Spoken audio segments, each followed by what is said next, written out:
अस्सलामुअलैकुम दोस्तों, आज मैं आपके लिए लेकर आई हूँ सर्दियों की बहुत ही स्पेशल रेसिपी। सर्दियाँ हों और ये रेसिपी ना बने ऐसा तो हो ही नहीं सकता। बहुत ही मज़े की रेसिपी है, इसके आगे यकीन मानिए आप चिकन मटन सब कुछ भूल जाएंगे। बहुत ही मज़ा आएगा आपको भी खाकर। अगर आपने आज से पहले ये रेसिपी नहीं बनाई है तो मेरे कहने पर ज़रूर बनाइएगा, क्योंकि इसे खाने के भी ढेरों फ़ायदे हैं। सर्दियों में इसे लाज़मी हमें बनाकर खाना चाहिए, बच्चों को बनाकर खिलाना चाहिए। इसके लिए हम क्या करेंगे, सबसे पहले हमने 1 कप यहाँ पर खसखस लेनी है। तो यहाँ पर मेरे पास पहले से धुली हुई खसखस मौजूद है। तो खसखस को जो धोने का तरीका है और सुखाने का तरीका है, तो वो मैंने अपने चैनल पर पहले भी कई बार अपलोड किया हुआ है। अगर आपने नहीं देखा है तो देख लीजिएगा। खसखस को धोने के बाद मैंने सुखा कर रखा हुआ है। तो बस हमने 1 कप यहाँ पर खसखस लेनी है। अगर आपके पास पहले से धुली हुई खसखस मौजूद नहीं है तो आपने इसे पहले भिगोकर रखना है पानी में 1 घंटे के लिए। उसके बाद आपने इसे अच्छी तरह से वॉश करना है। और खसखस को जो धोने का तरीका होता है वो यही होता है कि आपने एक बॉल से दूसरे बॉल में डालते जाना है, पानी चेंज करते जाना है, मिट्टी इसमें नीचे बैठती जाती है। तो जब तक आपने ये प्रोसेस करना है जब तक कि इसकी मिट्टी अच्छी तरह से निकल नहीं जाती है। तो यहाँ पर अब हमने मिक्सी का जार लेना है, इसमें हमने पीसना है। आप चाहें तो अगर आपकी मशीन में खसखस नहीं पिसती है तो आप इसे सिल पर पीस सकते हैं हाथ से। और अगर आपकी मशीन में पिस जाती है आसानी से तो आप इस तरह इसे पीस सकते हैं। 1 कप मैंने इसमें पानी का शामिल किया है, तो मैं यहाँ इसे पीस लूँगी। मेरी मशीन में अच्छी तरह से पिस जाती है। तो या तो आप ऐसा भी कर सकते हैं, मशीन में पीस गए तो पहले आप इसे 10 मिनट के लिए भिगो दें या आधे घंटे पहले पानी में भिगो कर रख दें ताकि ये फूल जाए, सॉफ्ट हो जाए। तो फिर ये होता है कि मशीन में भी बहुत आसानी से ये पिस जाती है। तो यहाँ पर आप देख सकते हैं खसखस को मैंने पीस लिया एकदम फ़ाइन सा। तो चलिए अब हम पकाना शुरू करते हैं। इसके लिए कढ़ाई में सबसे पहले आधा कप मैंने कुकिंग ऑयल लिया है। अब इसमें कड़ी पत्ता मैंने लिया, थोड़े से पत्ते हैं कड़ी पत्ता के। इसके साथ ही प्याज है 2 दरमियाने साइज़ की बारीक चॉप की हुई। तो यहाँ पर हमने प्याज और कड़ी पत्ता इसमें शामिल किया है। कड़ी पत्ता अगर आपके पास नहीं है तो आप इसके बगैर भी बना सकते हैं। तो बस हमने प्याज को यहाँ पर सौते करना है, प्याज का कलर चेंज नहीं करना है। गैस का फ्लेम हम हाई रखेंगे, हाई फ्लेम पर। ये देखिए प्याज हमारी हल्की सी सॉफ्ट हो गई है। अब इसमें हम 1 टीस्पून भर के पिसा हुआ लहसुन अदरक का पेस्ट शामिल कर देंगे।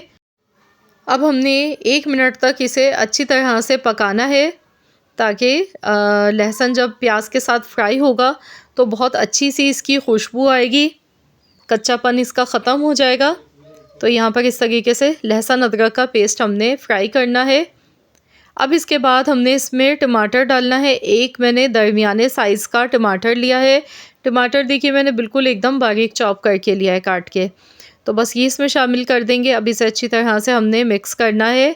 तो यहाँ पर अब हमने इतनी देर तक पकाना है कि टमाटर इसमें अच्छी तरह से सॉफ्ट हो जाए। इसके बाद हम इसमें कुछ पाउडर मसाले ऐड कर लेते हैं। पहले हमने 1 से 1.5 मिनट तक अच्छी तरह से इसे पकाना है ताकि टमाटर हमारे थोड़े से सॉफ्ट हो जाएं। तो चलिए इसमें नमक ऐड कर लेते हैं। आधा चम्मच नमक मैंने शामिल किया है। ये मैंने चम्मच जो लिया है टेबल स्पून वाला है। तो यहाँ पर हाफ़ टेबल स्पून नमक है, हाफ़ टेबल स्पून ज़ीरा पाउडर, हाफ़ टेबल स्पून ही कुटी हुई लाल मिर्चें हैं और 1/4 चम्मच हल्दी पाउडर का। थोड़ी सी मैंने कश्मीरी लाल मिर्च डाली है, इससे कलर अच्छा आएगा। बाकी ये तीखी नहीं होती है, बस सिर्फ इससे कलर दिखने में अच्छा लगता है। अच्छी तरह से इसे मिक्स कर लेंगे। अब मसालों को अच्छी तरह से हमने भूनते जाना है कि मसालों का जो कच्चापन है वो ख़त्म हो जाए। तो यहाँ पर मसालों की अच्छी तरह से भुनाई करेंगे। इसमें थोड़ा सा पानी ऐड कर लेते हैं ताकि मसाले हमारे नीचे नहीं लगें, जले नहीं।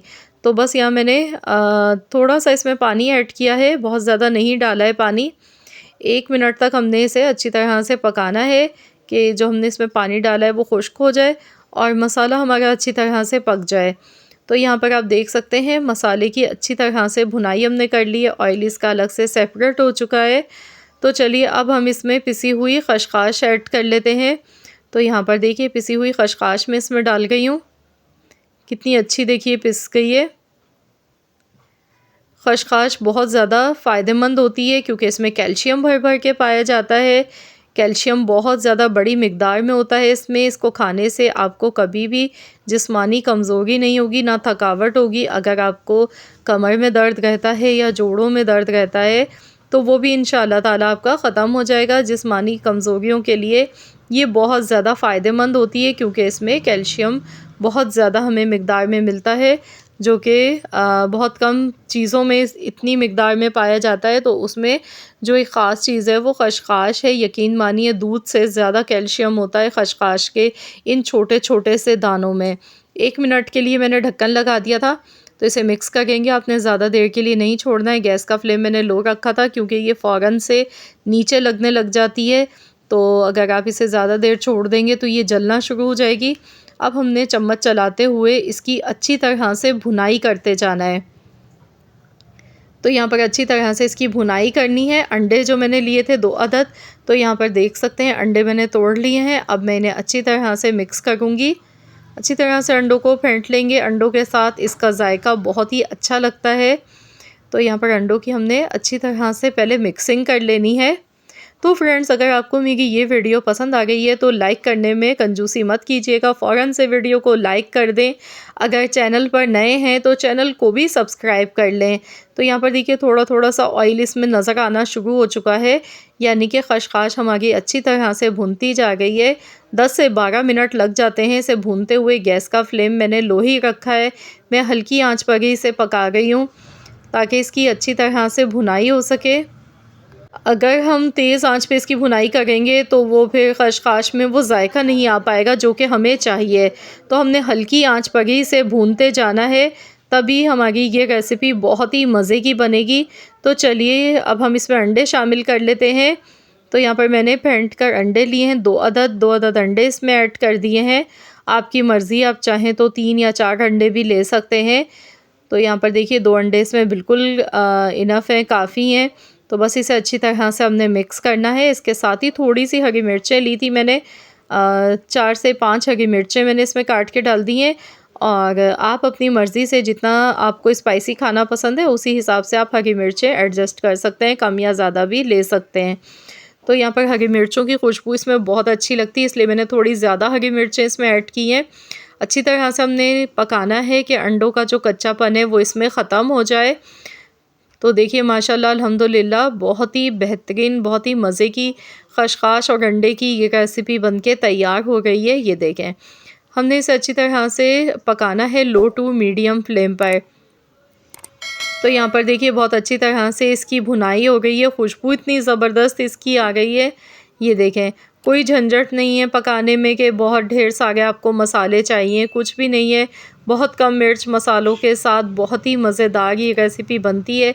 और यकीन मानिए जब आप इसे खाएंगे बिल्कुल ऐसे लगेगा जैसे आप ऑमलेट खा गए हैं। बहुत ही मज़े का इसका जायका होता है। सर्दियों में ये बहुत ज़्यादा फ़ायदेमंद है। ये हमें नज़ला, खांसी, ज़ुकाम से भी बचाती है, सर्दियों की बीमारियों से बचाती है। बच्चों को ज़रूर बना के दें, घर में बड़ों को, बुज़ुर्गों को, सभी को दें और ढेर सारे इसके फ़ायदे उठाएं, साथ में मज़ा भी लें, क्योंकि हाथों को वाकई में रोकना मुश्किल हो जाएगा जब इतनी मज़े की रेसिपी होगी आपके सामने। तो ज़रूर इस रेसिपी को ट्राई कीजिएगा, अपना फ़ीडबैक भी शेयर कीजिएगा। मिलते हैं इंशाअल्लाह ताला एक और वीडियो के साथ।